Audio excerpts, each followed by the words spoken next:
Ils sont allés au désert des Bardenas.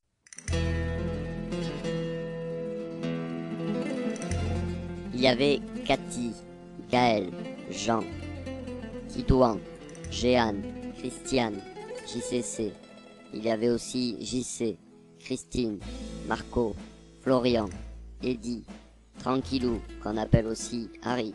Il y avait encore Let's, Pat, Stéphane, Dominique, Sarah et Axel.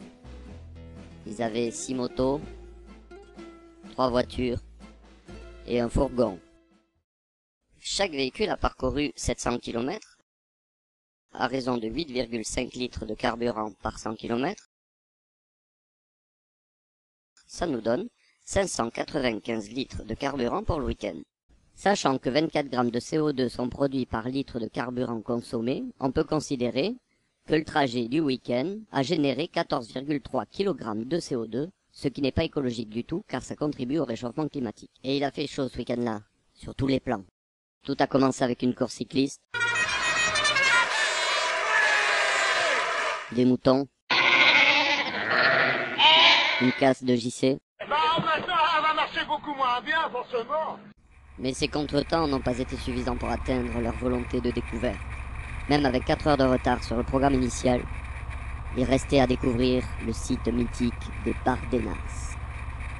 Arrivés au camping, ils installèrent leur tente et notamment celle la plus représentative de leur état d'esprit, un vestige des années 70, période du Flower Power, la tente du bonheur.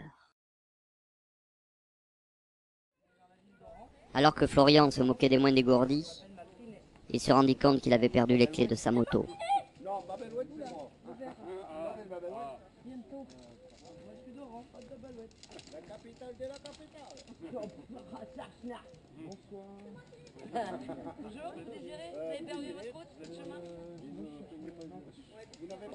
Par solidarité, tous partirent à la recherche. Enfin, surtout Florian, parce que il y avait l'apéro.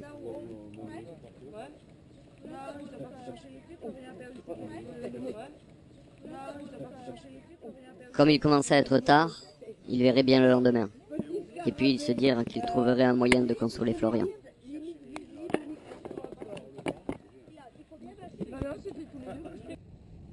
Après une bonne nuit de repos et des clés retrouvées, ils reprirent la route des Bardenas.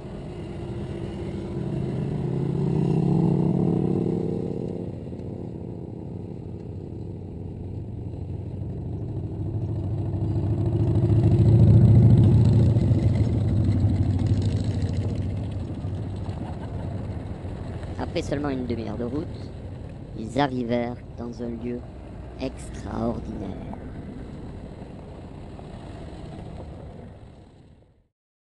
Première halte pour contempler le paysage, et déjà, à cause de la chaleur accablante, ils étaient victimes de mirages. Pas un arbre, pas un parasol, seulement un chapeau de paille, une casquette, ou un bandana pour les protéger du soleil.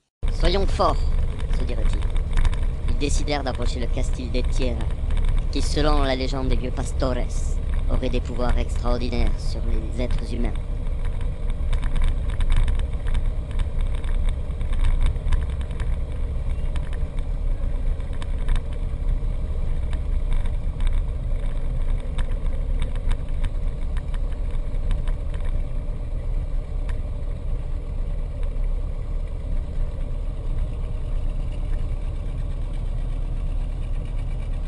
Ils avancèrent jusqu'à cette curiosité géologique qui se dressait telle une turgescence, tel un pic. Et c'est vrai, ils avaient perdu pour un instant au repère. Mais où étaient-ils? Dans une scène de western spaghetti? Dans celle d'un film hard?